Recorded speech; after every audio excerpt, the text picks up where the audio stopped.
third show of the preseason. Colts preseason today against Washington. Got some guests here with me today. Mr. Tony Blomeke, Alex Frick, and Charlie Barnum. Most of you know Tony is the voice of East Noble Sports, basketball, football announcer. Alex, the star, a team captain, linebacker for the East Noble Knights, undefeated 2-0. We'll talk about that in the second half of the show. And Mr. Kendallville, Charlie Barnum, everybody's friend. Tony, why don't you go ahead and just briefly introduce yourself, tell everybody who you are and what you've done, and I'm sure everybody knows you. Well, I can only talk about the things I want you to know that I've done. Yeah, I teach at the middle school here, and I can only remember exactly how many years ago they asked me to become the voice of the Knights and do the football games, and then all of a sudden they asked me to do the basketball games, and so I did all those things. And prior to that, I coached basketball at East Noble High School as a freshman coach, and then the 8th grade coach at Kendallville Middle School for a great many years. And I've also been a softball coach at East Noble, and I coached middle school track and middle school football. So, and I was in varsity football, basketball, and baseball coach as well. So I guess I've been involved in sports a long time. Garrett graduate, so proud of that. So, and here's the interesting sideline. Mr. Barnum actually coached when I was playing against me, so we'll throw that out there. Go ahead, Charlie. Are you ready? Yeah, Well, introduce yourself. I've been very fortunate to be able to coach, at least help coach, 52 years. I've had boys track, girls track, boys cross country, girls cross country, basketball and football. And I know Fred had on the show one day and he said, which one do you like the best? I said, whichever one's in season. So, appreciate being here. You were at Central Noble, right? Last year helping I've out? helped there for about 8 years. Yeah, and you're back here at East Noble this year. Not bad, how about you? Good. Today, the Colts are playing Washington. Just a little update here on the injuries. Mathis still has a strained shoulder. Austin Colley, the wide receiver, has suffered his third concussion, and he's out indefinitely. That's his third one in less than 22 months. One thing I'm impressed with the Colts is the first string defense in the first 2 games has only allowed 7 total points. Antoine Bethea, their Colts safeties played very well. Gerard Power, he's been causing a lot of fumbles on defense. Just to review, we're 2-0. We beat the Rams 38-3. We beat we lost our 2-1 or 1-1. We lost to the Steelers 26-24, but we played really, really well. The starting defense is playing very well. I'm very impressed. Tony, what are your thoughts on the Colts? Their defense looks better to you? Well, yeah, but you know, it's amazing. Sometimes teams look great in the preseason, and the real thing kicks off, and all of a sudden those teams have noticed the weaknesses, and you know, you're trying to hide your weaknesses, and other teams are trying to hide the fact that they know what your weaknesses are until it's time to play. So that'll be the real deal. You know, today the big deal is though the matchup between the top 2 draft picks. You know, Absolutely. They want Oliver Luck to become the next Peyton Manning, as I read today, and everyone's hoping that RG3 doesn't become the next Ryan Leaf. You know, the second bust. You know, because that's the thing everyone remembers. Peyton Manning got it, but Ryan Leaf is the guy everyone thought they should have taken, and he ended up being a bust. Right. So it'll be interesting. So how it goes, we'll see. Charlie, if you were the head of the Colts and you were to make that decision, who would you have taken? Well, I obviously would take the best quarterback. I think maybe that he is the best quarterback. Griffin won the Heisman, but he was the number 1 pick. Is what I've seen of him so far. Coin toss?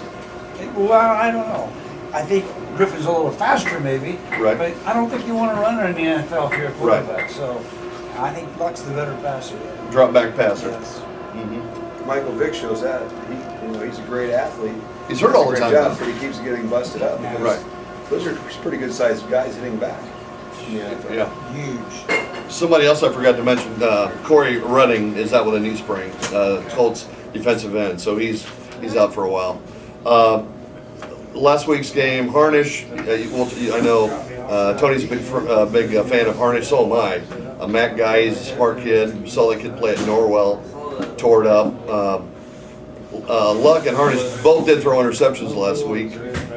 Stanton started second half of the Colts at quarterback. Led him on a 9-play, 74-yard drive. Threw a touchdown pass to wide receiver Griff Whalen. McAfee had a punt block. That was not a highlight of the game. I don't know if you remember that. Our special teams, I think, are going to be very important this year. With an inexperienced defense and a rookie quarterback, our special teams have got to be huge. Kickoff return, punt return. We can't afford to block any turnovers. Oh, absolutely not. The defense always seemed to have trouble stopping the run, though. Remember that? Absolutely. And also the offense had trouble running the ball. But they were always successful in the end with Peyton throwing the football. Tony, what are your overall thoughts? Well, I mean, You obviously you want to improve week to week. Well, if you watch a lot of the teams at any level, when they really are trying to build a program, let's use a college team example. The first thing they do is they establish a defense and they establish the special team. Because those two things can keep you in the game. And your offense progresses. You're exactly right. The special teams for the Colts has to be good. And then the defense has got to be good. Probably better maybe than it had to be when Peyton was in. Remember this too, the philosophy there before was Peyton would always be scoring points. So the other team was always going to be in the pass mode. So they had to have smaller, quicker guys to cover the pass. Well, now you shorten the game and everything else. The other team, you got to be able to defend both now if you change your philosophy offensively, which right now the Colts have got to do that because of the inexperience of Luck. No matter how well he played in college, every player now in the NFL would have been a star on a college team for the most part. So you've got to make sure you can, there's not that weak link out there to expose as much. So they've got to build that defense and special teams first. Are you happy with Donald Brown, running back? I don't know him that well. Yeah. I don't know many of the Colts. When I turned them on to watch, I wasn't sure I was watching the Colts. Yeah. I don't really believe a lot happens in the preseason. As you know, teams don't play all their players, and it really counts when they go to the first ball game. But they only have to win 2 games as many did last year. Yeah, that's true. I don't know, a lot of guys I know that play fantasy football. I don't know if you play, Alex. I'm in a league right now with my friends. They rank, this is, talking about today's, I mean, everybody's talking about Luck against Griffin. I mean, that's the matchup. They ranked the top 6 quarterbacks. They had Rodgers 1, Brady 2, Breeze, Stafford, Newton, and Manning. Eli, not Peyton. They have Eli ahead of Peyton. And that, based He has on... twice as many trophies. That's right. And he's also younger. So that's probably not a bad pick. They had those 6 as the top 6. They had them as rated as great. 7 through 15, they had Rivers, Peyton Manning, Romo, Vick, Matt Ryan, Roethlisberger. Number 13, they had Robert Griffin III. Hasn't played a game of regular season pro football, and they've ranked him 13. There's 32 total teams in the NFL. They had Cutler 14th and Schaub 15th. My question is, where is Luck? Why isn't he in the top 15? You know what, the thing I think Robert Griffin is because of this building young, he's going to be able to escape things, and that's going to move him up because of an experience in the past. So someday I think Luck will be there. Hopefully, if the Colts he's there. Otherwise, they've wasted a lot of time and opportunity. Right. And we've seen over the years how many guys are going to bust. I mean, I'm not projecting out. I'm not saying that Right. or whatever. I'm just saying it's happening. Until they get out there, because of that speed of the game. You always talk about the speed of the game, how much it picks up. You can play all the fantasy football you want, and all those 7-on-7s in the summer for high school kids. Until they put the pads on, until it's for keeps. It's amazing the tricks those old guys have picked up. Charlie and I can, and Steve, you can remember George Allen. Oh, absolutely. George Allen Yeah. would trade away 7 draft picks for one guy that has a year and a half left in his career because he knew what that guy didn't have physically anymore. He made up for it, more than made up for it, with his knowledge. Yeah, another Washington Redskin legend, George Allen. Is that right? Yeah. Watching Luck, though, you think he looks pretty, he's got good leadership skills, he looks poised, he looks like a Stanford kid, he looks pretty smart out there. Well, he has to be. He went to Stanford. But I just think the few times I watched him play, I really believe he'll be successful. I just hope that the rest of the team will help him. Right. Yeah. Yep. Well, we all know this. As a good friend of mine used to say, I never know when I have good chemistry, but I always know when I don't have good chemistry. And that's true of any sport, any team. And how because his dad was in the NFL, I'm sure he's been schooled on the right thing to do, even though you're the high #1 draft pick. Those guys are still veterans. You treat them with respect. And those guys will take him under his wing because they know that he's theirs to keep, as long as he's respectful to them too. I think he will be. Right. And of the 5, here's something else too. I don't know if you guys realize this, but there will be 5 starting rookie quarterbacks this year in the NFL, and I think that's the most there's ever been. Well, there used to be that philosophy. They sat, you draft them, you teach them, you coach them for 2 or 3 years, and then you kind of work your way up. And Aaron Rodgers is a good argument to continue doing that. Right. Because he was not projected to be near what he is now. How many guys were picked ahead of him? But he sat there behind, and he didn't exactly have the greatest teacher. You know, the other guy, number 4, didn't want him playing. That's right. 4 didn't help him. He said, "That's not part of my contract to teach him. My job is to teach him to play, and throw passes." Tell people who that number 4 was. I'm trying to think. Oh, Mark. Mark. Yeah. Brett Favre. Brett Favre did not want Aaron Rodgers playing. He didn't care. Well, that was Irsay's big decision. Do I try to keep them both happy and let him learn behind Peyton for a couple of years and turn it over? But there again, if the kid's ready to play, I mean, he's ready to play. It works both ways. There are guys that have stepped in right away and have been That's a huge successful. contract to take on. Yeah, you're exactly Well, they right. did save $22 million. Yeah, financially, I don't know if it's possible. Yeah, Well, especially the cap. right. I don't know what their finances would have been with that scenario. I think Luck's ready to play. We'll see. I mean, Well, they just have money like you do. yeah. But I think of the 2 quarterbacks, the 2 best rookie quarterbacks are going to be on the field today. I think it's definitely it's Luck and Griffin. Absolutely. You know, but we never know. Those other guys might have been pretty darn good, but because they didn't play in the Pac-10, because they didn't play, you know. Well, you got Whedon played for the Browns. He played at Oklahoma State. Right. And he's like 28 years old. Right. And then you've got Tannehill's going to be the starter at Miami. And I can't think of the 5th one. I think it's Russell Wilson. Is that right? Could be. Yeah, I think it's Russell Wilson. But one thing we need to talk about here, I had mentioned earlier, Collie with his 3rd concussion. In the last couple of years, that's all you've heard about in the NFL, how dangerous it is. You know, parents aren't going to let their kids play, youth football here in Kendallville because it's so dangerous. And, Charlie and I were talking before we were on air about, soccer for girls is the most dangerous sport. It's hard to believe that soccer. Yeah, there are more concussions with soccer and girls than there are. Obviously, girls don't play football, but there's a thing here, a paper that East Noble handed out at the high school level, and it's trickled down from the NFL. It starts with there have been some serious health issues, and I don't know if a lot of this stuff is related or not to brain damage or too many concussions or not, but. As a parent, I've got a junior plays tennis and baseball, and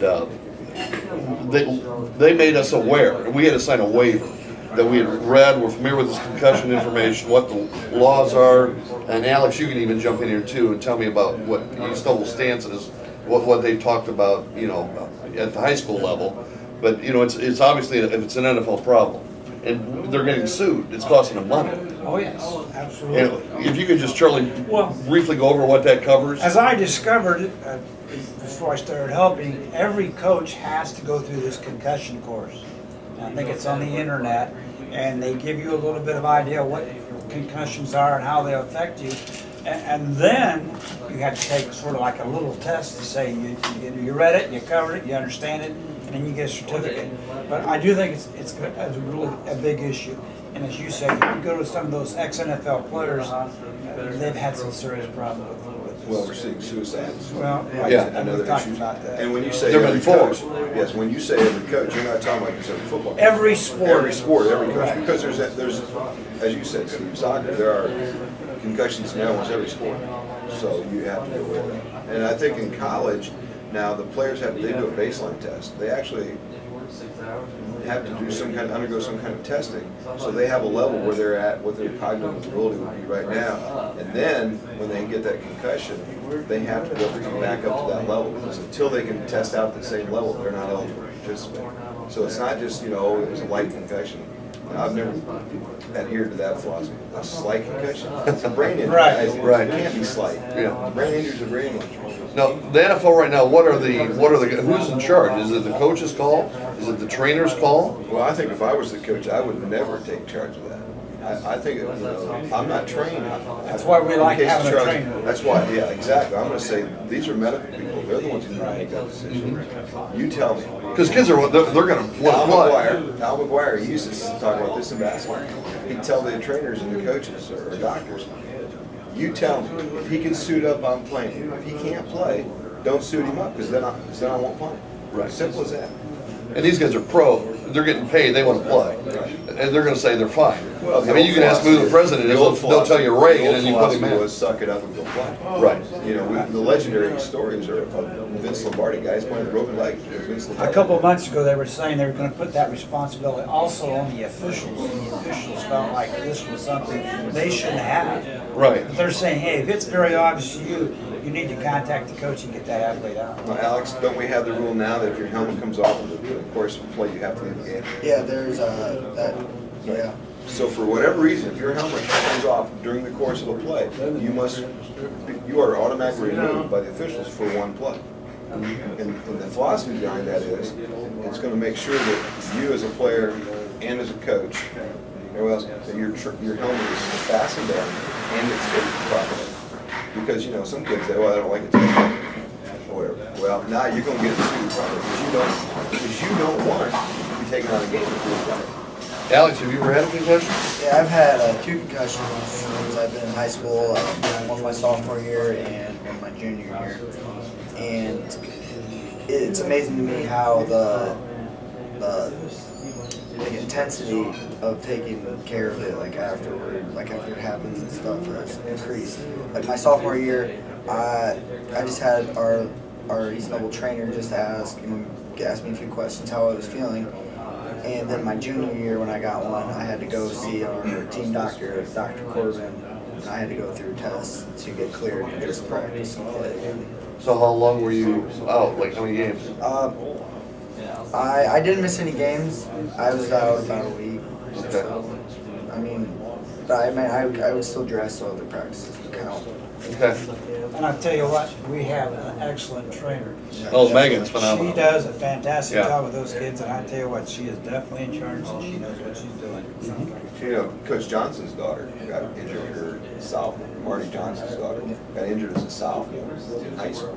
It's the 3rd game of the year. She missed the entire sophomore year and the entire junior year because they said for all practical purposes her concussion had healed, but once she had what they called exercise-induced migraines.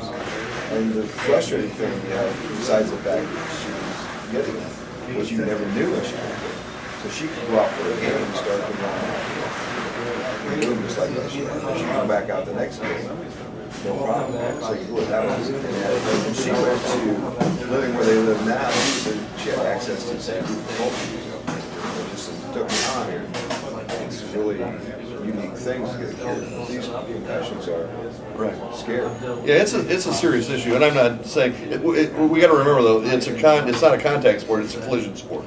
This is football, and last year watching some of these refs, those are illegal hits. I mean, if it's illegal, unless you're flying like a missile to tackle somebody, if somebody drops their helmet and you drop your helmet, guess what? They're going to hit. I'm not sure there is such a thing as a non-contact sport. Well, that's true too. I mean, let's face it.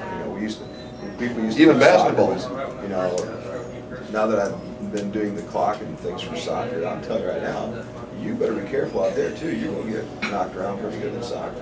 Right. It's we used to we love our football, so that was the other game. But it's not a game for wimps, I'm telling you. You do not have to get hit in the head to get a concussion. As I was watching TV, Yes. if you're running very fast and you make a sudden stop, the brain goes back and forth and can create a concussion. I thought you had to get hit. And my guess is, Alex, now that you've had 2, I've always heard that the more you have, the more susceptible you become to getting these. So that's some of these guys get different helmets now. Well, they said Colley's going to be out indefinitely, so we'll just have to wait and see. Tony, I shared with you, I think you got some of the stats there. You can maybe review those with us, but I did want to mention we're getting to the end of the 3rd game of the preseason, and they follow up here. The Colts do Thursday night with a game with Cincinnati. Pagano has said that today he's going to let his starters play late into the 3rd quarter. Right. And I think that's good because timing, they got to get their timing down. As a coach, that's everything. All new team, all new coaches, I agree. Yeah. Right, absolutely, and you know, you got it. There's something we've said that playing in the fourth quarter. We've experienced that, Stamina. for example, with our team. Now we've had the largest lead in the first 2 games. We can't anticipate doing that this Friday night with Homestead. So you've got to, you know, our kids for the first time this year are going to be playing Lowell into the fourth quarter, hopefully. Right. Well, I guess the idealist in me, we would like to be able to pull our guys out in the third quarter. We're so far ahead of them. I hope it's over to half. I don't anticipate that. Do you, Alex? So, yeah, the Colts have done well. You know, we were talking earlier before we started here. You know, it's amazing that Adams Vinatieri is 41 years old. So he's definitely one of the older guys on the team now because they've made the movement to get rid of some of the older players on one. But Not much contact for a kicker. no. But You have Luck's stats we've there. gotten older. But we, you know, but yeah, Luck I see is 26 of 41, and he has a league high of passing with 363 yards. So, which really in 2 games is probably a lot of passes for any starting quarterback in the preseason. Most of those, you know, how many times have you seen a starting quarterback go out and go 1 series? If it lasts 10 plays, it lasted 10 plays, if it lasted 4 plays, he was done for the night. So, you know, that's obviously good. Try to give him some more action. So, What I noticed too, I don't know, Charlie, if you noticed this in the first game, he threw the ball to 9 different guys. Yes, it did. You know, And actually, that's you know, a blessing because that's hard to defend. it is hard to defend, and it's hard because 9 different people don't run the route exactly the same. That's exactly right. You can't. It's hard to defend. You don't know where they're coming from. You don't know their mannerism. Plus, they're young. You know. But I do like the tight end, the guy from Stanford as well. well, familiar, you know, those quarterbacks and receivers build up a great relationship. Well, Nick Weimer's done the same thing. He's not really locking into one guy. No. He's made a great doing most of them. He's going to Eli Parks, he's going to Thomas, Tommy. and Blake Clark. Blake Blake Clark. Clark has turned into a great. He threw receiver the ball his senior year. extremely well Friday night. Yeah. Bob Wyatt commented last night that he almost throws better going to his left than does with his right. And I said, well, I mean, that's because he concentrates on his fundamentals. But Okay. Well, we're going to wrap up the first section of the show. Remember, everybody, we're out here at the Gridiron. This is show number 3, Kendallville Sports Talk. We've got some guests with us today. Fred is not with us today, but we'll be talking about East Louisville football in the second half. Stay around.